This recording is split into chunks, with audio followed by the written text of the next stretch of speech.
이번 시간에는 371페이지 용어 정의를 함께 보십니다. 371페이지 보십니다. 1번 지하층 찾으셨죠?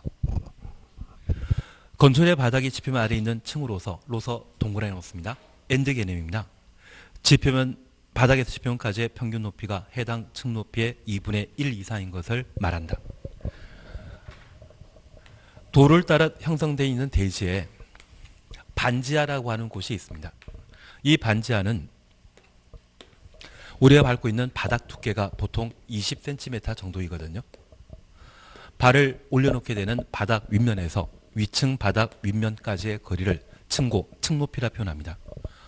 보통 주택은 층고가 3m인 반면 비주택의 경우는 층고가 4m입니다.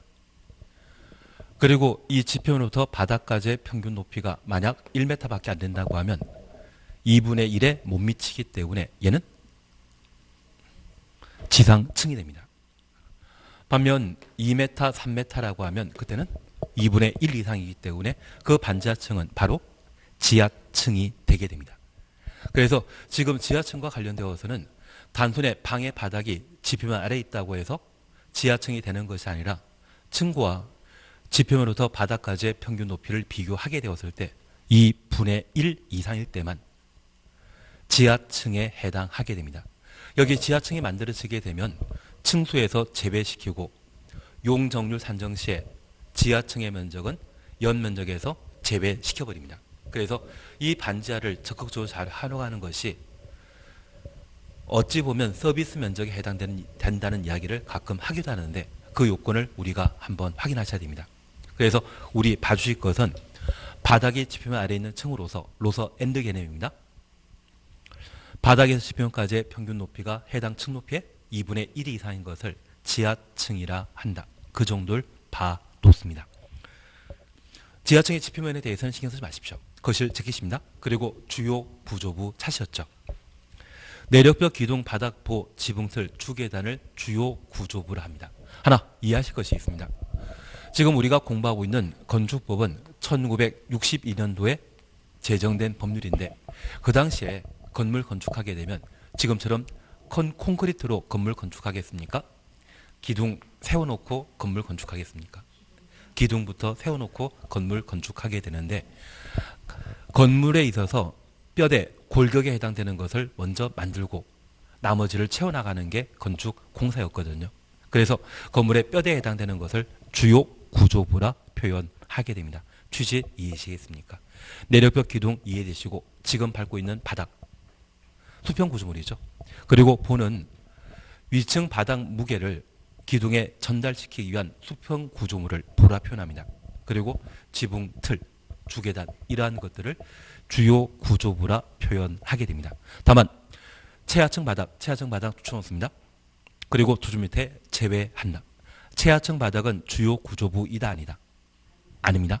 그래서 그냥 기둥이 아니라 사익기둥, 그냥 보가 아니라 작은 보, 앞에 이상한 말 붙게 되면 얘는 경미한 구조에 해당되는 것으로 주요 구조부 아니고 최하층 바닥의 경우는 바닥 바로 밑이 땅입니다. 바닥에 주저앉을 염려 없기 때문에 대충 만들어도 상관없거든요. 대신 대충 만들다 보면 가끔 지하 주차장에서 물 새는 경우 있지 않습니까? 대충 만들기 때문에 그런 일이 발생하는 것 같습니다. 다만 최하층 바닥은 주요 구조부이다 아니다? 아니다. 그것만 잡아놓습니다. 그리고 4번 리모델링입니다. 2년 전에 개정된 개념인데 눈에 익혀주시는 게 필요합니다. 건축물의 노화를 억제시키기 위한 대수선 추천놓습니다. 건축물 일부 동그라미 놓습니다.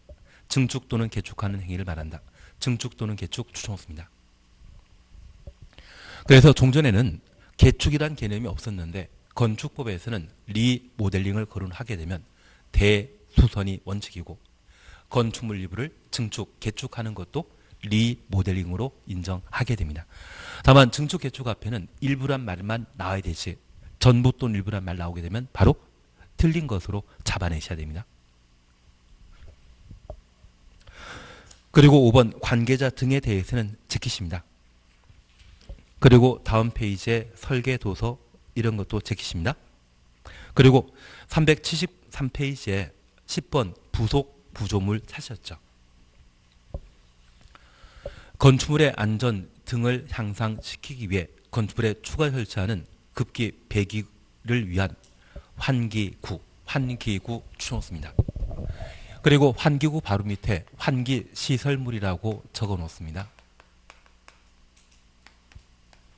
환기시설물이나 환기구나 같은 의미인데, 우리 아파트나 건물 꼭대기에는 바람 불면 뱅뱅 돌아가는 환기 설비가 설치되어 있거든요.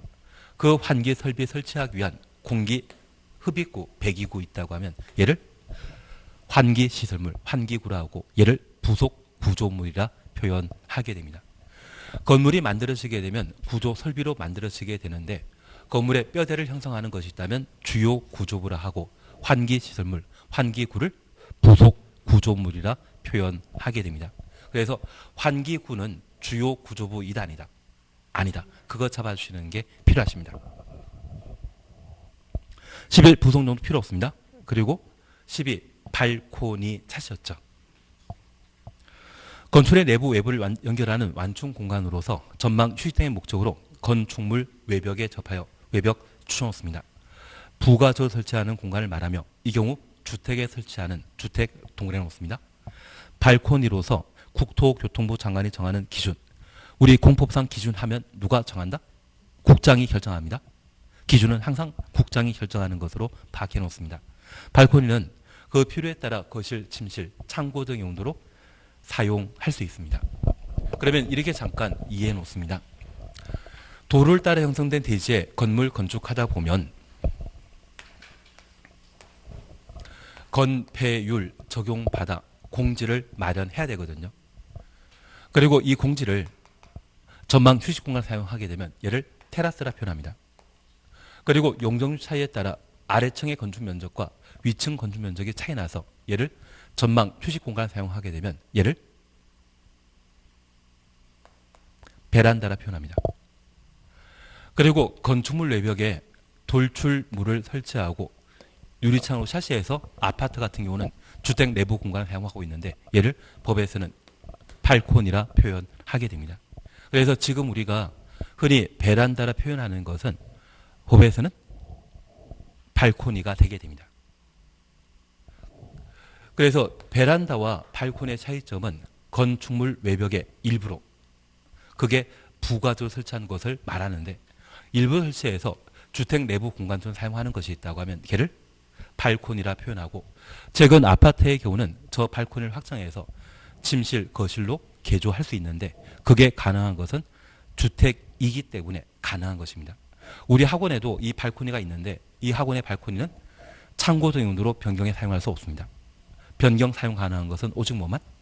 주택에 설치한 발코니의 경우에만 국장이 정하는 기준에 따라 거실, 침실, 창고 등 용도로 사용할 수 있다. 그렇게 파악해 주셔야 됩니다. 근데 오늘 집에 가셔가지고 얘를 발코니 하실 겁니까? 베란다를 하실 겁니까? 가족들 위해서 그냥 베란다를 하셔야 됩니다. 오랜만에 공부하러 나갔다가 사람 이상해졌다, 그런 이야기 들으시거든요. 그냥 베란다라 표현하는 게 제일 좋은 것 같습니다. 그리고 몇 번 그러시다 보면 아마 국어 시간, 옛날 학교 다닐 때 국어 시간에 홍길동 전 공부하신 적 있지 않습니까? 홍길동은 가끔 아버지를 아버지라 부르지 못하는 그 심정, 그 당시에 감정이입이 안 되셨다고 하면 아마 오늘부터 경험하지 않을까 싶습니다. 발코니를 발코니라 부르지 못하시는 거죠. 예, 그래서 여기 발코니에 관한 개념 저렇게만 정리해 주시는데, 건축물 외벽에 부가적으로 설치한 공간이다. 이해되시겠습니까? 주택에 설치한 발코니의 경우에만 거실 등으로 변경해 사용할 수 있다. 그렇게 구분하십니다. 그리고 13번 고층 건축물 찾았습니다. 고층 건축물이란 층수가 3층 이상이거나 높이가 120m 이상의 건축물을 말한다. 30층부터 120m 이상까지 가로 해놓습니다. 주택은 층고가 3m인데 비주택은 층고가 4m입니다. 30 곱하기 4 하면 120 나옵니다. 그런데 일반 건축물과 달리 고층 건축물의 경우는 화재 발생 시에 화재에 취약하거든요. 그래서 화재와 관련된 충분한 안전 대책을 마련하도록 고층 건축물에 관한 개념을 마련하게 되었습니다. 그리고 한 장 넘기시면 14, 15 묶어놓습니다. 초고층 건축물과 준초고층 건축물 찾을 수 있습니다. 초고층 건축물이란 고층 건축물 중에 층수가 50층 이상이거나 높이가 200m 이상인 건축물을 말한다. 50층부터 200m까지 가로 해놓습니다. 그리고 그 사이에 이고입니까? 이거나입니까? 이거나. 그래서 층수가 말도 안 되는 이야기지만 20층인데 높이가 200m라고 하면 초고층 건축물입니다. 층수는 못 미치지만 높이만 200m 이상 되더라도 초고층 건축물에 해당된다는 것 파악해 놓습니다. 그리고 준초고층 건축물은 고층 건축물 중에 초고층 건축물 아닌 것을 말한다. 초고층 건축물 아닌 것 가로 해놓습니다. 우리 민법 공부하시면서 법률 행위와 준법률 행위 구분할 수 있죠. 의사 표시를 요건을 하면 법률 행위이고 의사 표시를 요건을 하지 않다면 준법률 행위인데 준법률 행위는 법률 행위 이단이다. 아닙니다. 법률 용어에 특정 단어 앞에 준이란 말이 나오게 되면 그 바로 뒤에 나오는 개념을 부정하게 됩니다. 그래서 준 초고층 건축물은 초고층 건축물 아닌 것을 말하는 겁니다. 취지 이해시겠습니까? 16 한옥 필요 없고 17 특별 건축구역 필요 없습니다. 그리고 18번 유지 관리란 말 사셨죠. 건축의 소유자 관리자가 소유자 줄만 쳐놓습니다. 사용 승인부터 가로 해놓습니다. 그리고 한 줄 밑에 멸실될 때까지 관리하는 것을 말한다. 그래서 사용 승인 이후부터 멸실될 때까지 기간을 유지 관리라 하고 그때 관리해야 되는 자는 소유자. 건축 허가 받은 때부터 사용 승인 받는 데까지는 건축주가 모든 문제를 해결하고 사용 승인 받은 때부터 멸실될 때까지는 소유자가 모든 문제를 해결해야 됩니다. 사용 승인 받은 건축물의 경우는 건축물 대장이 만들어지기 때문에 관할관청은 시, 군, 구청장입니다. 그래서 유지 관리에 관한 개념 그렇게만 파악해 놓습니다. 그리고 19 실내 건축은 인테리어에 해당됩니다. 신경 쓸 필요 없습니다. 그리고 20번 다중이용 건축물 찾으셨죠. 여기에 다중이용 건축물은 불특정 다수가 사용하는 건축물을 다중이용 건축물이라 표현합니다. 우선 2번을 먼저 보십니다. 16층 이상의 건축물 얘는 다중이용 건축물입니다. 그리고 동그라미 1번 찾으셨죠. 바다 면적합 5,000제곱미터 이상의 건축물 가로속에 동물원, 식물원 제외한 문화집회시설, 종교시설, 판매시설, 운수시설 중에 여객용 시설 여기는 인천국제공항이나 오송역 등을 말하는 겁니다.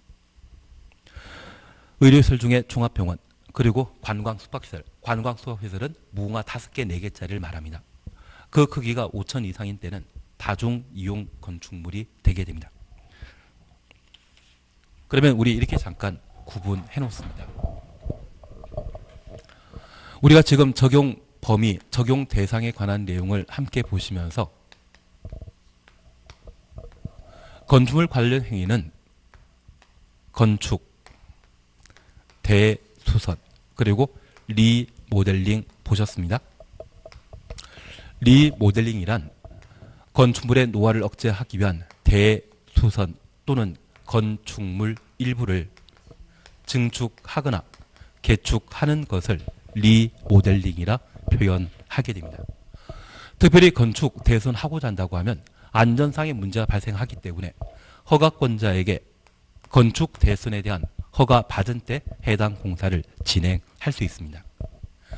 그리고 이러한 공사가 모두 끝나게 되면 사용 승인 받아 공사가 완료되게 되는데 사용 승인 이후 해당 건축물을 사용할 수 있습니다. 그리고 사용 승인 이후부터 해당 건축물이 멸실될 때까지를 유지 관리라 하고 저 유지 관리 기간 중에 건물의 사용 목적이 달라지는 경우가 있습니다. 얘를 용도 변경이라 하고 이 용도 변경은 사용 승인 이후 문제이기 때문에 관할관청은 시, 군, 구청장이 나오며 위로 올라가면 허가, 내려가면 신고, 좌우로 바뀌게 되면 기재사항 변경 신청 대상이고 제자리면 기재사항 변경 신청마저 생략한다라는 것 확인해 놓습니다. 그리고 건축물과 관련되어 지난 시간에 건축물에 대한 개념 그리고 법 적용 여부에 관한 사항들을 살피셨고 이번 시간에 보시는 게 건축물 구성 등과 관련되어 일반 건축물과 비교되는 것으로서 고층 건축물을 함께 보셨습니다. 여기에 고층 건축물은 일반 건물과 달리 화재 발생 시에 아주 취약하거든요. 그래서 우리 주변에 화재 발생 시에 소방대가 출동해서 화재를 진압하게 되는데, 이 소방대에는 최근에 고가 사다리 장착한 소방차가 존재하지만 전국에 몇 대 없습니다. 그래서 대도시의 경우 또는 서울의 경우에나 고가 사다리 장착되어 있는 소방차 존재하지 일반 도시에는 거의 없거든요. 그래서 이 소방대에는 소방 펌프를 이용해서 화재를 진압할 수 있는데, 그 소방 펌프의 승령이 지표면으로부터 40m까지 조달한다고 합니다. 그러면 층고가 보통 4m라고 하면 10층 이하의 건물의 경우에는 소방대가 출동해서 화재 진압하는 게 수월한데, 11층 이상의 경우는 화재 진압이 애매하거든요. 그래서 11층 이상의 건축물은 화재와 관련된, 소방과 관련된 건축물로 파악해 주셔야 됩니다. 그래서 11층 이상의 건물 건축하다 보면 10층 이하의 건물 건축 시에 공사 단가가 거의 2배 정도 차이 납니다. 11층 이상일 때는 충분한 소방시설을 건물 전체에 확보할 필요가 있기 때문에 많은 공사 비용이 책정되거든요. 그래서 만약 12층짜리 건물 건축할 상황이라면 2층 포기하고 10층짜리 건물 건축하는 게 건축 입장에서는 좀 더 유리할 수 있습니다. 그래서 만약 만들어지게 되면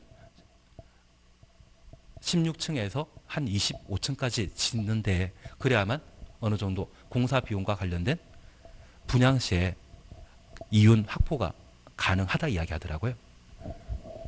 그래서 앞으로 11층이란 말 나오게 되면 얘는 무엇과 관계된 건축물이다? 불. 화재와 관계된 건축물로 파악해 놓습니다.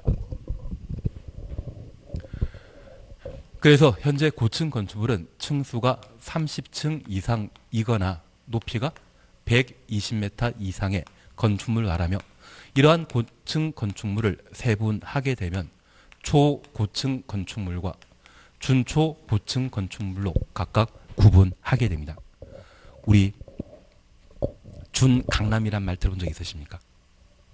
강남 3구, 강남구와 서초구, 송파구가 강남 3구이고요. 최근에 강동구와 동작구를 준강남이라 표현하고 강남 4구라는 이야기를 하시더라고요. 강남이다 아니다? 아니다. 그래서 준초고층 건축물은 고층 건축물이지만 초고층 건축물 아닌 것을 준초고층 건축물이라 표현하게 됩니다. 그리고 이런 건축물에는 특수구조 건축물과 다중이용 건축물, 그리고 준다중이용 건축물 나오는데, 그래도 출제하는 분들이 양심은 있기 때문에 얘만 내지 얘는 안 내시더라고요. 나중에 준다중이용 건축물까지 한번 정리해 나가셔야 될 겁니다. 다만 다중이용 건축물은 건물의 규모가 16층 이상이면 불특정 다수의 많은 사람들이 사용하는 건축물로서 다중이용 건축물로 분류하고, 16층은 아니지만 바닥 면적합 5,000제곱미터 이상의 6개 용도의 건축물이라면 다중이용 건축물로 분류하게 됩니다. 우리 탤런트 안문숙이라는 분 들어본 적 있으십니까? 그분하고 이름이 같은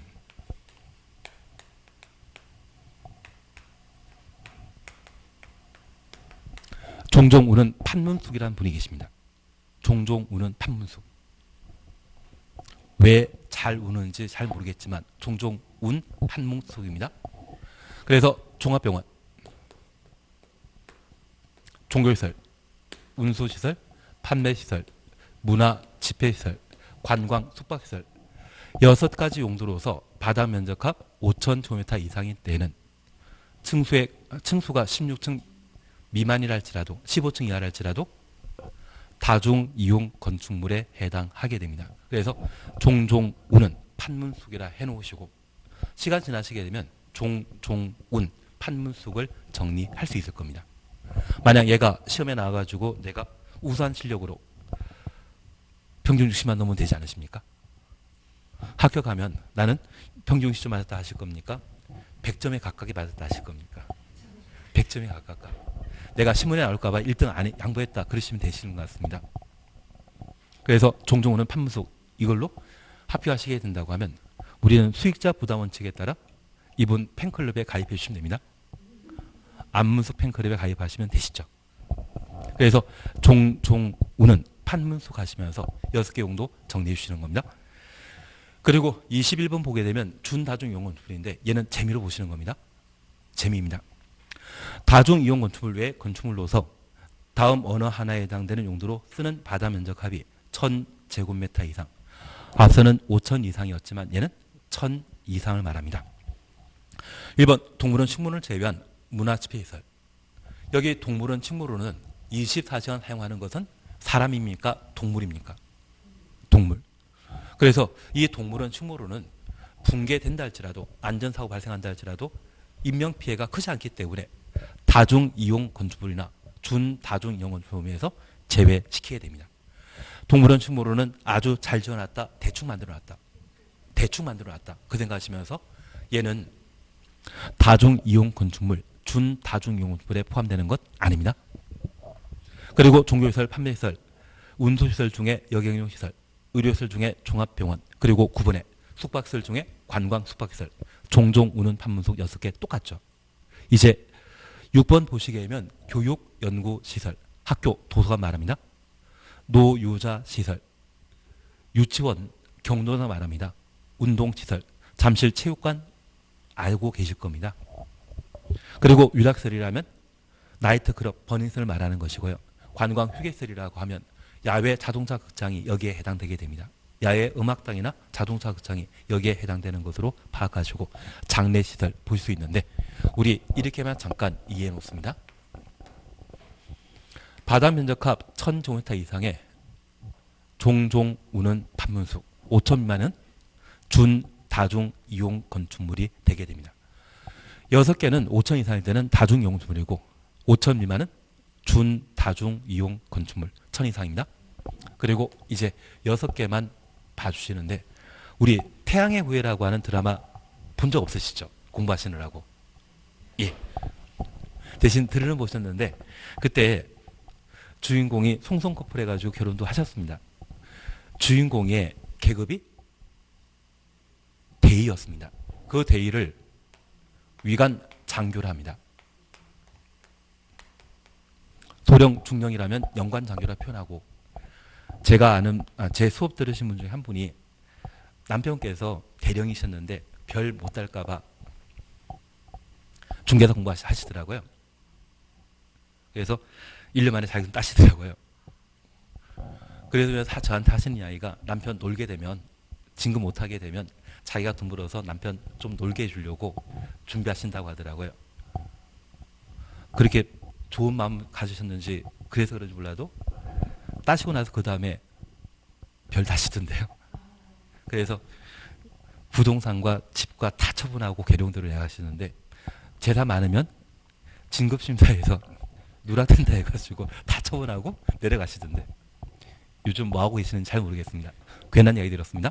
다만 우리 대의를 뭐라 한다? 위관 장교라 표현합니다. 그런데 그 드라마 보시면서 저 판문석이 자주 그러는데 주인공이 노가다를 그렇게 많이 해서 감동을 줬다고 합니다. 그래서 위관 장교 노동 이걸 보고 자주 우셨나 보더라고요. 그래서 우리 유락시설, 관광 휴게시설, 장례시설, 교육 연구시설, 노유자시설, 운동시설 이러한 6가지로 1000 이상일 때는 준다중 이용 건축물로 여기까지 나오면 출제위원회 인간성 우리는 욕해야 됩니다. 근데 작년에 보니까 이상한 부분도 내시더라고요. 그래서 기본적으로 다중이용 건축물에 대해서는 최근 5년 사이에 2번 우리 시험을 출제했기 때문에 이번에 우리 고생시키려고 한다고 하면 얘도 다룰 수 있거든요. 그래서 힘드시지만 왜 저분이 저렇게 자주 울었는지 태양의 후예 생각하시면서 위관장교 노동 6가지 바다 면적합 1000 이상인 때는 준다중 이용 건축물로 구분한다. 그렇게 파악해 놓습니다. 그리고 22번 특수구조 건축물에 대해서는 제키십니다. 그리고 이런 형태의 건물이 만들어지게 되면 이 건물 우리 학원도 마찬가지인데 지하층 존재하지 않습니까? 지하층은 건축의 바닥이 지표면 아래에 있는 것으로서 지표면부터 바닥까지의 평균 높이가 2분의 1 이상인 것. 그리고 이러한 건축물은 일정한 구조, 설비로 구성되어 있습니다. 그래서 기둥, 바닥 등은 구조이고 전기 설비, 소방 설비 등이 있다고 하면 얘는 시설, 설비에 해당되게 됩니다.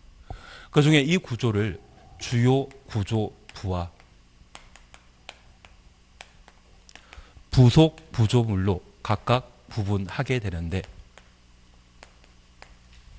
환기 설비가 설치되어 있는 환기 시설물, 환기구를 부속 구조물이라 하고 기둥, 내력벽, 바닥, 지붕틀, 주계단 등을 주요 구조부로 하며 지하층 바닥은 주요 구조부이다 아니다. 아니다. 앞에 이상한 말 붙게 되면 무조건 주요 구조부에서 제외시킨다라는 것 파악해 놓습니다. 그리고 우리는 이제 아버지를 아버지로 부르지 못한 그 심정 이해되십니까? 발코니를 발코니로 부르지 못하는 거죠. 그래서 건축물 내벽에 부가 설치한 공간으로서 전망 휴식 등의 목적으로 사용하는 것을 발코니라고 하고 주택에 설치한 발코니의 경우에는 국장이 정하는 기준에 따라 거실, 침실 등으로 변경 사용할 수 있다. 거기까지 잡아주십니다. 그래서 우리 건축의 종류에 관한 사항과 건축물 만들어졌을 때 구성 요소 여기까지만 한번 확인해 놓습니다. 그리고 다음 페이지 보시게 되면 제4절 면적, 높이, 층수 산정 방법 하셨죠. 우리 신축이나 증축은 건축의 규모가 종전보다 커졌을 때 신축, 증축이라 하고 종전과 동일한 규모를 개축 또는 재출했습니다. 그러면 건축물의 크기는 건축 면적과 연면적 그리고 높이, 층수로 판단하도록 되어 있거든요. 그래서 우리가 알고 있는 제1호텔들은 층수는 123층이고 높이는 555m이거든요. 63빌딩은 63층이겠습니까? 지하 3계층, 지상 60층이겠습니까? 지하 3계층, 지상 60층이 63빌딩입니다. 그래서 지하층이 존재하는 게 63빌딩입니다. 가볼 일이 없기 때문에 우리는 못 봤지만 나중에 한번 놀러 가면 그래서 우리 이런 것들이 건물 크기를 따지는 기준이 되게 됩니다. 그중에 우리 건축 면적과 연면적에 관한 사항들을 살피시는데 흔히 건평이라는 말 사용한 적이 있다고 하면 걔는 건축 면적, 연건평이라는 말 사용하신 적이 있다면 걔는 연면적을 의미하게 되는데 그에 대한 기본적인 사항들을 한번 살펴주셔야 됩니다. 자주 시험에 나오는 파트이기 때문에 보셔야 되는 것 같습니다. 1번 대지 면적에 대해서는 제키십니다. 그리고 2번 건축 면적 찾으셨죠. 우선 1. 원칙 찾았습니다. 건축물의 외벽 추천했습니다. 376페이지입니다. 중심선으로 둘러싸인 수평 투영 면적을 말한다. 외벽은 가장 끝에 있는 벽을 말합니다. 그러면 이렇게 잠깐 구분하시는데 건축물이 1층부터 꼭대기층까지 쭉 일직선 올라가는 경우가 허다하지만 가끔 특별한 건물이 있더라고요. 그러면 건물 전체를 기준으로 2층의 이 부분이 이 건물의 가장 끝에 있고 3층의 이 부분이 가장 끝에 있을 겁니다. 그 벽 가운데 선으로 둘러싸인 수평 투영 면적이 있다면 걔를 건축 면적이라 표현합니다. 그래서 외벽은 건물 한 동 기준으로 가장 끝에 있는 벽을 외벽이라 표현하게 됩니다. 그리고 이번 건축 면적의 산정 등에 대한 사항은 천천히 그리고 한 장 넘기십니다.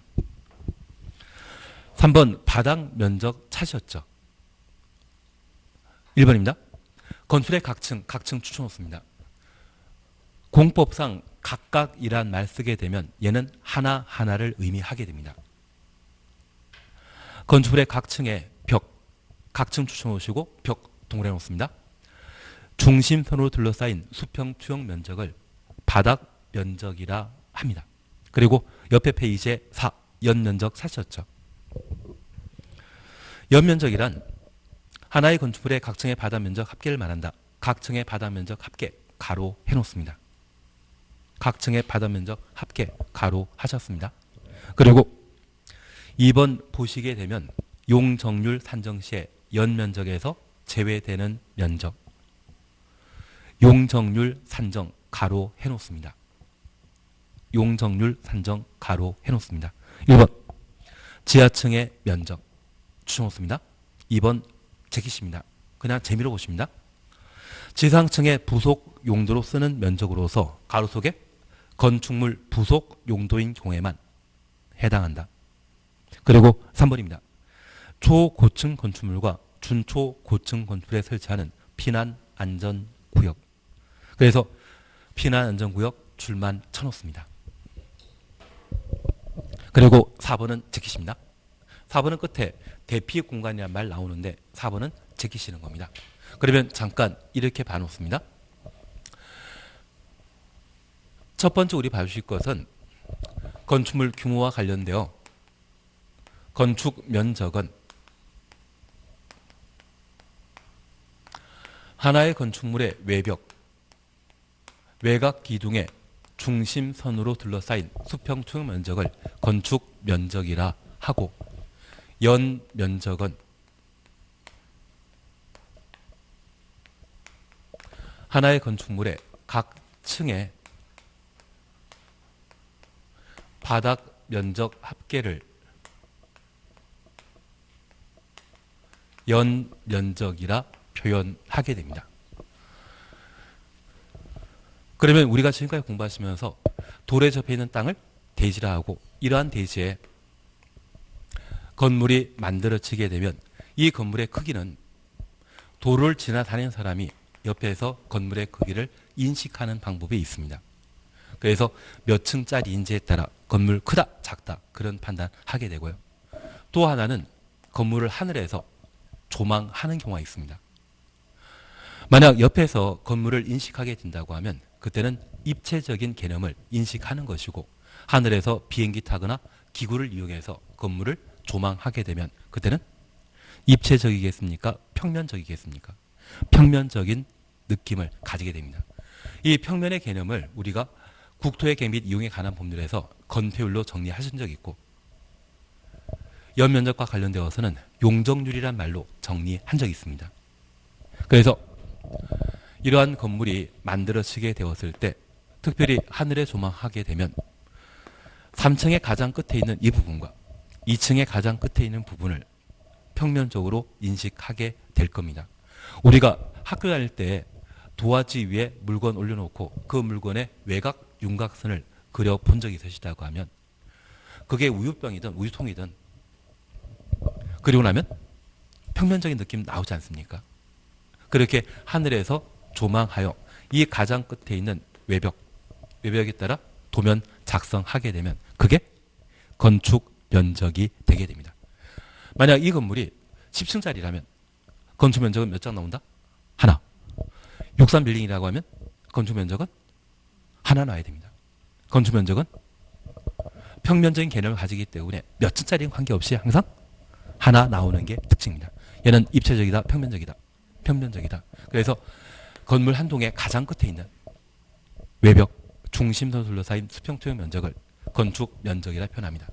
만약 이 건물이 지하 1층에 지상 3계층으로 구성되어 있는데 각 층의 바닥 면적이 모두 50제곱미터입니다.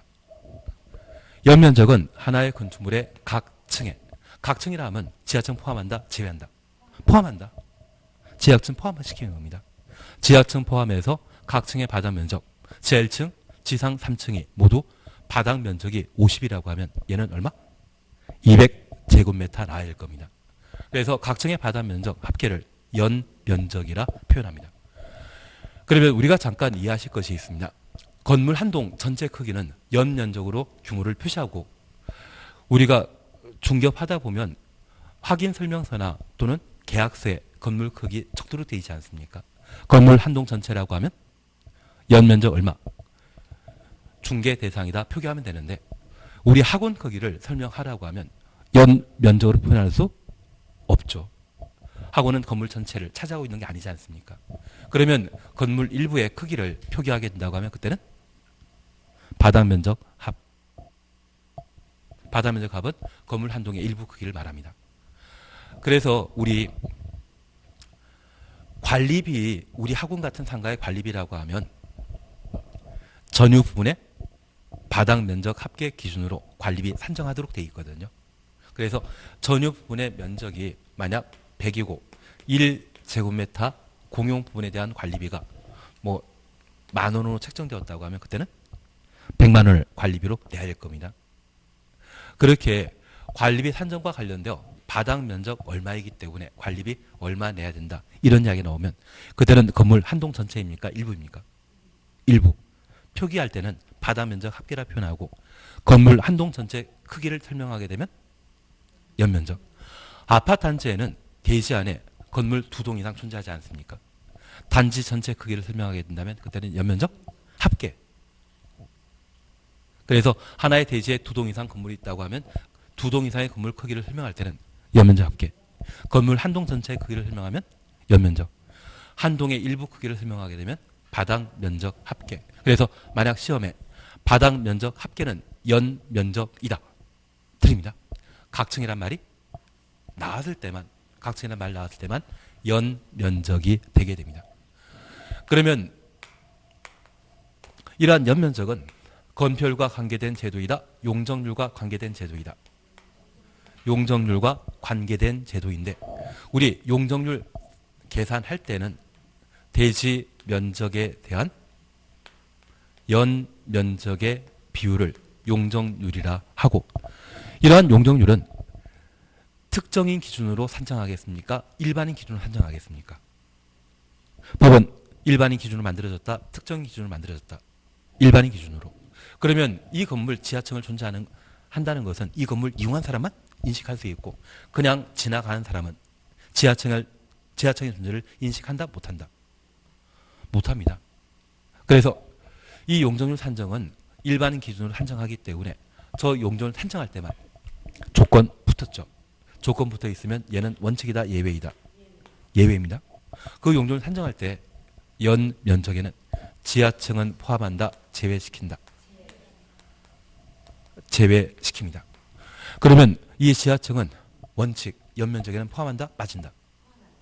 원칙에는 포함되는 것이고 용적률 산정이라는 조건 붙어있는 예외일 때만 지하층은 연면적에서 제외시키는 겁니다. 취지 이해하시겠습니까?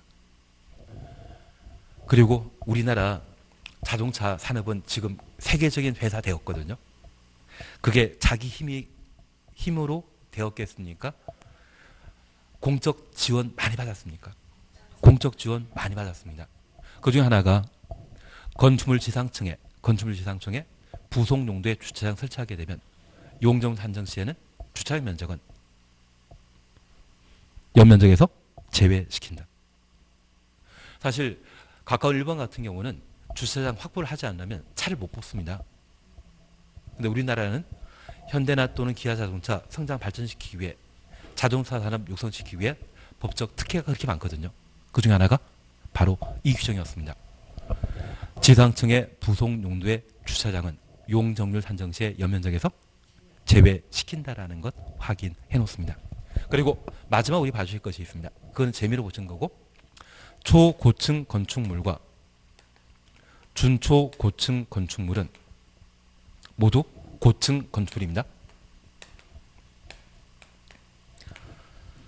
준초고층 건축물은 30층 이상이지만 50층 안 되는 것을 준초고층 건축물이라고 하고 그래서 층수가 10층, 높이가 160m라고 하면 준초고층 건축물인데 만약 건물 중간층에 화재 발생하면 상층에 거주하는 사람들은 건물 밖으로 탈출하지 못할 수 있지 않습니까? 그래서 건물 중간층에 사람들이 대피해서 피신하도록 일정한 공간을 만들어놨는데 그 공간을 피난 안전 구역이라 표현하게 됩니다.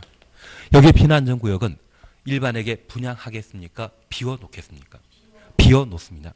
그래서 이 피난 안전 구역에 대해서는 용적률 산정 시의 연면적에서 제외시킴으로써 건축주가 부담 없이 만들 수 있도록 특혜를 인정하게 됩니다. 다만 우리가 기억하실 것은 피난 안전 구역은 어디에만 볼 수 있다? 초고층 건축물과 준초고층 건축물에 보는 것이지 일반 건물에 보는 거 아닙니다.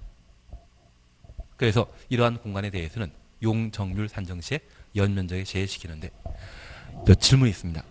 여기 지하층과避難 안전 구역은 연면적에 포함된다? 포함됩니다. 뭐 할 때만?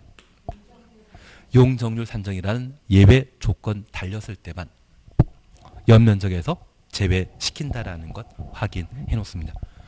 이걸 정리해 주셔야만 다양한 형태의 문제를 풀어나갈 수 있습니다. 얘는 무조건 해주셔야 됩니다. 그리고 이 연면적을 구성하는 구성 단위로서 우리 바닥 면적을 함께 보셨습니다. 이게 제일 힘듭니다. 사실은 이 파트가 낯선 용어이고 해본 적 없기 때문에 얘를 이해하는 것도 힘드시고 정리하는 것도 좀 마듯하십니다. 다만 우리 민법 공부하시면서 법률 행위는 하나 또는 둘 이상의 의사표시를 요구를 하는 법률 효과를 법률 행위라 하죠. 법률 행위의 구성 단위는 뭐다? 의사표시이면 연 면적을 구성하는 단위는 뭐다? 바닥 면적입니다. 그래서 연 면적 정리하기 위해서는 당연히 바닥 면적도 함께 정리하셔야 됩니다. 그러면 연 면적은 입체적인 성격을 가지고 있다고 하면 연 면적 구성한 단위인 바닥 면적은 평면적인 개념이다. 입체적인 개념이다. 입체적인 개념이다. 입체라는 걸 기억해 주셔야 됩니다. 그래서 바닥 면적은 하나의 건축물의 각 층의 벽, 기둥, 중심선으로 둘러싸인 수평초의 면적을 바닥 면적이라 표현합니다. 그래서 연면적도 각 층의 바닥 면적 합계이듯이 바닥 면적도 각 층의 벽 또는 기둥의 중심선으로 둘러싸인 수평초의 면적을 바닥 면적이라 합니다. 그러면 우리 학원 있는 건물의 경우는 여러 거실이 존재합니다. 강의실과 사무실 구획하는 것도 있고 이웃 가게들도 있지 않습니까? 그래서 이 한 층에는 다양한 벽이 있습니다. 그런 내부의 벽 신경 쓰지 마시고요. 하나의 건축물의 한 층의 가장 끝에 있는 벽. 그래서 만약 1층을 구성하는 벽이 이 하얀 부분이라면 그 하얀 부분에 둘러싸인 수평투영 면적은 1층 바닥 면적 되는 것이고요. 2층을 구성하는 벽이 이 빨간색이라고 하면 그 2층 가장 끝에 있는 벽 중심선으로 둘러싸인 수평투영 면적을 2층 바닥 면적이라 표현합니다. 그래서 이 건축물이 지하 1층, 지상 3계층이라고 하면 4개 층의 바닥 면적 도면이 나오게 되는 겁니다. 취진 이해하시겠습니까? 그래서 우리 기억하실 것은 건축 면적은 건물 한 동 전체 가장 끝에 있는 외벽, 중심선으로 둘러싸인 수평투영 면적을 건축 면적이라 하고 바닥 면적은 하나의 건축물의 각 층의 가장 끝에 있는 벽, 중심선으로 둘러싸인 수평투영 면적을 바닥 면적이라 합니다. 그러한 바닥 면적 전부 더하면 연 면적이라 표현하게 됩니다. 취지 이해하시겠습니까? 그래서 건축 면적일 때는 외벽, 중심선이라는 말 나오지만 바닥 면적은 각 층에 그냥 벽, 중심선으로 둘러싸인 수평투영 면적을 바닥 면적이라 표현합니다. 취지 조금 이해하시겠습니까? 그러면 저는 2개만 하고 지나갈 겁니다. 이번 바닥면 산적과 관련된 예외 있는데 1, 2는 1번은 천천히 하시고요. 2번은 그냥 재미로 이야기 드리겠습니다. 건축물 등의 노대, 건축물의 노대 등 찾았습니까? 378페이지. 378페이지. 여기 노대는 우리 청와대라고 하는 건물 이름 들어본 적 있죠? 청와대 자가 건물 대자입니다. 그리고 노는 이슬 노자를 말합니다. 그래서 우리 처음처럼이라는 소주 이름 들어오셨다고 하면 처음처럼이 예전에는 처음처럼 아니구나. 제가 먹는 술이 그거는 참이슬. 참이슬. 아니, 서울에는 다 그거 시켜가지고 그거 아니면 청아만 시켜 먹어가지고 예, 죄송합니다. 참이슬이 예전에는 진로였거든요. 그래서 로자가 이슬 로자를 말하게 됩니다. 그러면 건물을 구성하는 부분 중에 베란다나 발코니라고 하면 건물 한쪽, 발코니나 베란다는 한쪽 면이 벽에 접해 있지만 나머지 한두 곳이 개방되어 있거든요. 아침에 일어나면 이슬에 젖는 부분을 뭐라 한다? 노대라 표현합니다. 그래서 이 노대는 일본 건너와서 수입된 용어인데 발코니와 베란다를 일본에서는 노대라 표현하고 그 노대에 관한 개념을 우리가 정확하게 용어를 도입하지 않아 지금 발코니를 우리는 베란다라 표현하는 겁니다. 그래서 일본에 잘못 사용된 용어를 그대로 따라한 그런 형태라고 이해해 놓습니다. 그러면 이 노대는 사방 모두 벽에 둘러싸인 거 아니죠. 이걸 바다 면적에 전부 더하기 곤란하기 때문에 일부는 포함시키고 일부를 공제, 배제하도록 되어 있습니다. 잠깐 내용 보시니 난간 등의 설치 여부에 관계없이 그쵸 필요 없는 이야기입니다. 앞에는 노대 등의 면적에서 노대 등의 면적 가로 해놓습니다. 노대 등이 접한 가장 긴 외벽에 접한 길에 가장 긴 외벽부터 가로 열어놓습니다. 1.5m를 곱한 값까지 가로 닫아놓습니다. 뺀 줄여놓습니다. 면적을 바닥 면적에 산입한다. 그러면 우리 이렇게 봐주십니다. 아파트가 만들어지게 되면 이 아파트의 각 세대에는 요즘은 앞뒤 발코니가 있더라고요. 그리고 이 발코니는 유리창을 사시하지 않는다면 하나 또는 두 부분은 개방되어 있거든요. 그러면 이 발코니 옆에 있는 가장 긴 외벽이 빨간 10m이고 돌출등의 길이가 만약 2m라고 하면 발코니 면적은 20제곱미터인데 20제곱미터 전부 바다 면적에 포함되는 것 아니란 이야기죠. 10m에 얼마? 1.5m 곱한 면적 뺀 남는 면적만 바다 면적에 반영한다. 취지 이해하시겠습니까? 그래서 만약 이 발코니의 돌출 길이가 1.5m라고 하면 바다 면적에 산입되는 것 있다 없다. 2m가 아니라 1.5m 돌출되어 있다라고 하면 바다 면적에 산입되는 것 아예 없지 않습니까? 그래서 가끔 발코니 만들어주시면서 아파트 건설 사업 주체는 서비스 면적이라 표현하게 되는데 그것은 돌출 길이가 딱 1.5m이기 때문에 취지 이해하시겠습니까? 지금 그냥 발코니가 세로 10m이고 가로 2m라고 하면 발코니 면적은 20제곱미터인데 이게 노대 면적이거든요. 저 노대 면적에서 발코니 옆에 있는 가장 긴 외벽 10m입니다. 10m에 얼마? 1.5m를 곱한 값을 뺀 면적, 남는 면적만 바다 면적에 산입하게 되는데 이게 20이 아니라 돌출 길이가 1.5m였다고 하면 15m이고 15m의 이런 공식에 따라 15제곱미터를 빼버리면 남는 건 없지 않습니까? 그래서 최근 아파트 만들어지게 되면 발코니의 돌출 길이는 항상 1.5m입니다. 아무 집이나 가셔가지고 주자 들고 한번 발코니 재어보시면 딱 1.5m 나올 겁니다. 취지 이해되시겠습니까? 예, 그리고 3번 바닥 면적 제외와 관련되어 1번 필로티 등입니다. 얘는 쉬었다 하십니다. 일단은 쉬었다 하시는 게 나을 것 같습니다.